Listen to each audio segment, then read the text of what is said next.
कौन सी भक्ति करने से हमें आत्म शांति मिलती है? ये बहुत बड़ा प्रश्न है, क्योंकि बहुत सारी भक्तियां हैं। हम अपने विवेक से, अपने प्रारब्ध कर्मों से, परमात्मा की कृपा से ही हमें कोई भक्ति ऐसी मिल जाए जो हमारी आत्मा को शांति प्रदान करे, हमारे मनोरथ सफल करे। ये हमारे बस की बात नहीं कि हम तय करें कि कौन सी भक्ति श्रेष्ठ है और कौन सी भक्ति श्रेष्ठ नहीं है। कहते हैं जिस जीवात्मा के हृदय में भक्ति करने की उत्कृष्ट इच्छा होती है, वो जीवात्मा संसार में रहते हुए भी संसार की माया से दूर रहती है। यानी वो आत्मा स्वतंत्र होती है। वो जीवात्मा किसी बंधन में नहीं बंधती। वह जीवात्मा पूर्ण रूप से मुक्त होती है। और ये संपूर्ण सत्य भी है, क्योंकि हम संसार में जो भी भक्ति कर लें, हम कभी भी अपने आप को स्वतंत्र नहीं पाते। क्योंकि जैसे जैसे हम जो भक्ति अपनाते हैं, हमारा उसके साथ एक संबंध जुड़ जाता है और हम स्वतंत्र होने के बजाय परतंत्र हो जाते हैं। इसी कारण सारी उम्र हमें सांसारिक भौतिक कलेश सताते रहते हैं, कभी परिवार के रूप में, कभी कारोबार के रूप में, कभी शरीर के रूप में, और ना जाने किन किन रूपों में हम इन्हीं कलेशों में उलझकर एक दिन इस दुनिया से चले जाते हैं। लेकिन हम इन सबसे कभी मुक्त नहीं हो पाते हैं। क्यों? क्योंकि हमारी ये अवस्था संसार की माया के कारण होती है और हम माया में ही उलझकर रह जाते हैं। इसे उदाहरण के द्वारा मैं समझाता हूँ। आपने देखा होगा, हाथी जब सफ़ेद चट्टान को देखता है और उस चट्टान में उसे अपनी शक्ल जब नज़र आती है, तो हाथी उससे टकराता है, अपना माथा उस पर मारता है, और जब तक मारता रहता है जब तक वो मर नहीं जाता। ये माया ही तो है कि उसे इस पत्थर के अंदर दूसरा हाथी दिखाई पड़ रहा है। इसी तरह शेर जब कुएं में देखता है तो कुएं के जल में उसे अपना ही प्रतिबिंब दिखाई देता है और वो दहाड़ता है। उसे लगता है इस जल के अंदर कोई दूसरा शेर है, और वो क्रोध करता है, फिर चिल्लाता है, फिर दहाड़ता है, और इस तरह से अपने ही प्रतिबिंब को देखकर वो ये क्रिया करता रहता है और क्रोध के कारण उस कुएं में छलांग लगा देता है और मर जाता है।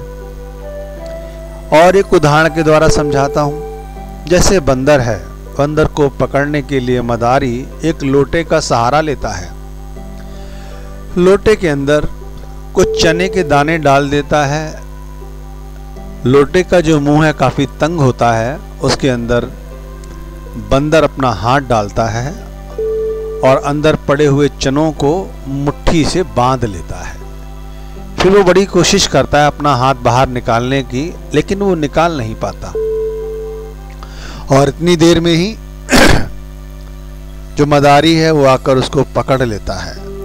लेकिन माया है इस कदर उसके दिमाग पर छाई हुई कि वो मुट्ठी नहीं खोलता। इसी तरह हम और आप, जब हमारा हृदय संसार की भौतिक माया से पूर्ण रूप से शुद्ध हो जाता है, तब हमारे अंदर परमात्मा की भक्ति की इच्छा जागृत होती है। मैंने कह दिया और आपने सुन लिया। और यदि आप ऐसा समझते हैं कि हमारी आत्मा या आपका हृदय शुद्ध हो गया, तो शुद्ध नहीं हो सकता इतनी सरलता के साथ। ये बड़ा ही कठिन कार्य है। हमारा हृदय जब भी शुद्ध होता है संसार की माया की ओर से, जब हमें वो रचनाकार, वो परमात्मा हम पर दया मेहर करता है, हमें अपनी संगति में लगाना चाहता है, हमसे भक्ति करना चाहता है, तभी हम इस तरफ बढ़ते हैं। परमार्थ का मार्ग पर कोई विरला ही जाता है। इस संसार में समस्त जीवात्माएं अपनी अपनी बुद्धि के अनुसार भक्ति करती हैं। कोई परमात्मा की भक्ति करता है, कोई सरोवरों की भक्ति करता है, कोई गुरु भक्ति करता है, कोई सेवा भक्ति करता है, कोई नाम भक्ति करता है। तथा कोई शास्त्र भक्ति भी करता है, और भी बहुत प्रकार की भक्तियां हैं जो हम लोग अपने अपने विवेक से अपनाते हैं। अब इनमें से यह तय करना कि कौन सी भक्ति श्रेष्ठ है, कौन सी भक्ति निम्न है, ये भी गलत ही है। हम कौन होते हैं जो ये तय करने वाले कि भाई कौन सी भक्ति श्रेष्ठ है। ध्यान रखना कि जो जीवात्मा इस तरह से एक दूसरे से ईर्ष्या रखती है कि तुम्हारी भक्ति श्रेष्ठ है, हमारी भक्ति निम्न है, या हमारी भक्ति श्रेष्ठ है, तुम्हारी भक्ति निम्न है, यानी जो एक दूसरे से इस तरह से नापा तौली करती हैं, वो जीवात्माएं जो भी चाहे भक्ति अपना लें, वे कभी भी भक्ति के मर्म के ज्ञान को नहीं समझ पाएंगे। हम इनमें से जो चाहे भक्ति करें, हमारी आत्मा में सबके लिए एक समान ही प्रेम, विश्वास और आस्था होनी चाहिए, तभी हमारी भक्ति सुफल और सफल हो सकती है। भक्ति को लेकर हमारे हृदय में इस तरह की ईर्ष्या जन्म क्यों लेती है? कभी विचार किया है? हम ईर्ष्या इसलिए करने लगते हैं कि हमें ऐसा अनुभव होता है कि हम जो भक्ति कर रहे हैं दिन रात, और दूसरा व्यक्ति कोई दूसरी भक्ति करता है, लेकिन वो व्यक्ति भक्ति को ज़्यादा समय भी नहीं देता, सेवा को भी समय नहीं देता, ना ही परमार्थ के काम करता है, और तो और वो लोगों को दुख देता है, दूसरों के साथ ठगी, बेईमानी, मक्कारी और दुराचार करता है, फिर भी वो सुखी रहता है। और मैं सब कुछ करता हूँ, लेकिन मैं फिर भी दुखी हूँ। तब उसके हृदय में ये संशय आता है कि कहीं ऐसा तो नहीं कि मेरी भक्ति श्रेष्ठ ना हो और उसकी भक्ति श्रेष्ठ हो। यही संशय और ईर्ष्या का कारण बनती है। अब मैं इसे साधारण शब्दों में समझाता हूँ। जब हम किसी बीज को बोते हैं, या ऐसा कहो कि जब कोई बीज बोया जाता है तो तुरंत वृक्ष तो बन नहीं जाता, इसमें कुछ समय बाद ही तो फूल और फल लगते हैं। शुरू में एक पौधा सा अंकुर होता है, फिर वह वृक्ष का रूप ले लेता है, तब इसमें फूल आते हैं, फल लगते हैं, और तब जिसने ये बीज बोया वो इसका उपभोग कर सकता है। इसी प्रकार मेरे मित्रों, मेरे भाइयों, जब हम कोई पाप कर्म करते हैं तो बीज की भांति हमें भी इसके फल मिलने में समय लगता है। जब इसकी बारी आती है तब इसकी भी भाई कई अवस्थाएं होती हैं। जैसे अब हमें ज्ञान हो गया, हमने पाप करना बंद कर दिया, तो इसका मतलब नहीं कि उन पाप कर्मों से हमें छुटकारा मिल जाएगा, नहीं। जब उन पाप कर्मों का हिसाब किताब देने का वक्त आएगा, तब हमें उनका भी हिसाब किताब देना पड़ेगा। पर हम बुद्धिहीन होने के कारण भक्तियों में भेद करते हैं और एक दूसरे भक्ति से ईर्ष्या करने लगते हैं। भक्ति को लेकर हम 3 प्रकार की श्रेणियों में बटे हुए हैं। ये बात बहुत ही ध्यान से सुनने वाली है कि भक्ति को लेकर हम 3 प्रकार की श्रेणियों में बटे हुए हैं।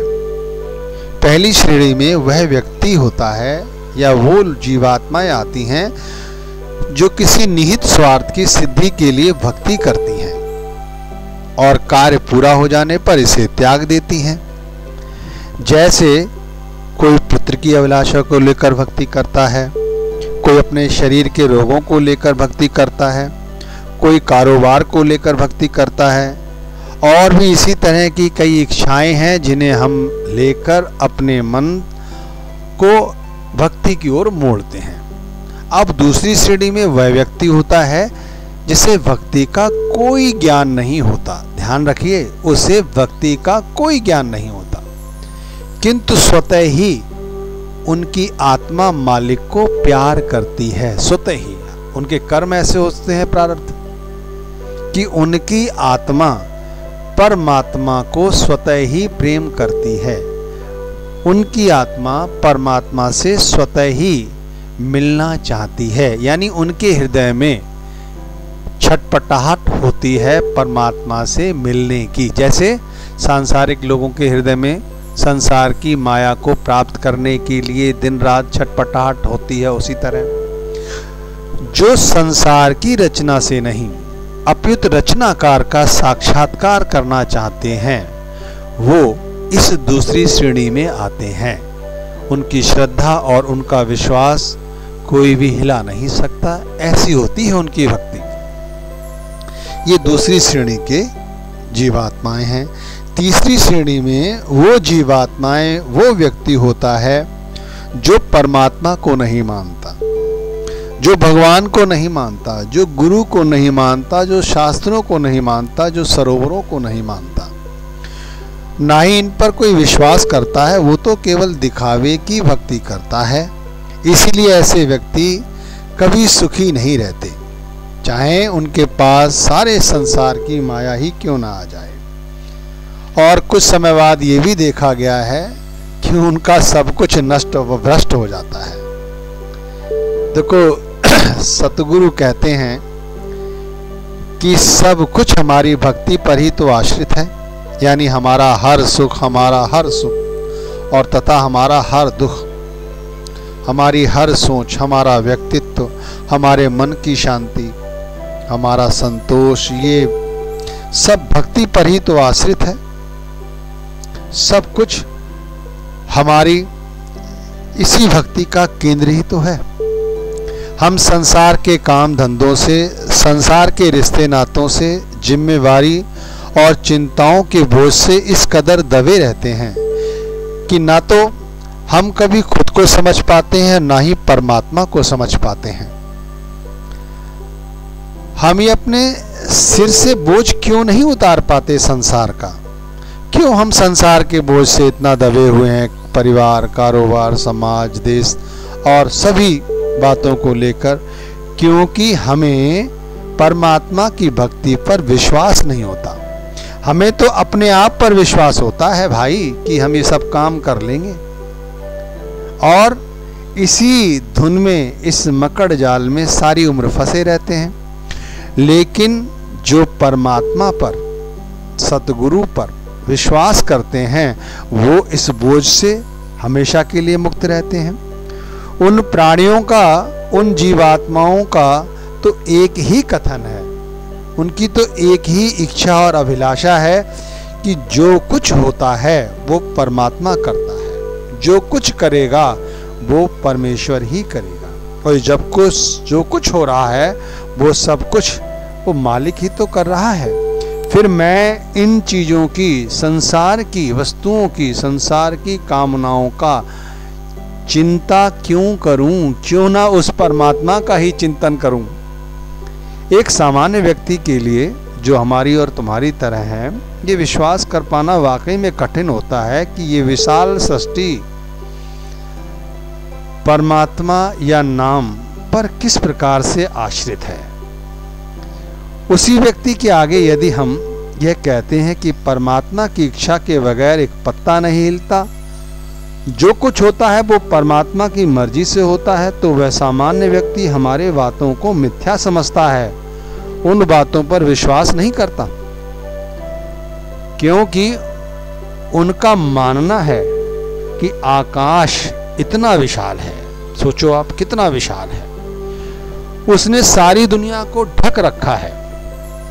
इसी तरह पृथ्वी, जल, अग्नि, वायु, इनका कोई ओर छोर है? कोई ओर छोर नहीं। सारे संसार में अनेक प्रजातियां हैं, मनुष्य जाति है, पशु हैं, कीड़े मकोड़े हैं, पक्षी है, वनस्पति। ये इतनी विशाल सृष्टि, और कहाँ ये नाम भक्ति, कहाँ ये गुरु भक्ति? ये कैसे संभव है कि ये सब कुछ नाम पर टिका हुआ है? इसीलिए वह नाम भक्ति पर विश्वास नहीं करते और सारा जीवन संशय युक्त होकर ही काट देते हैं। लेकिन सच तो यही है कि इस विराट संसार का सृजन, पालन और संहार पूर्ण रूप से नाम पर ही आधारित है।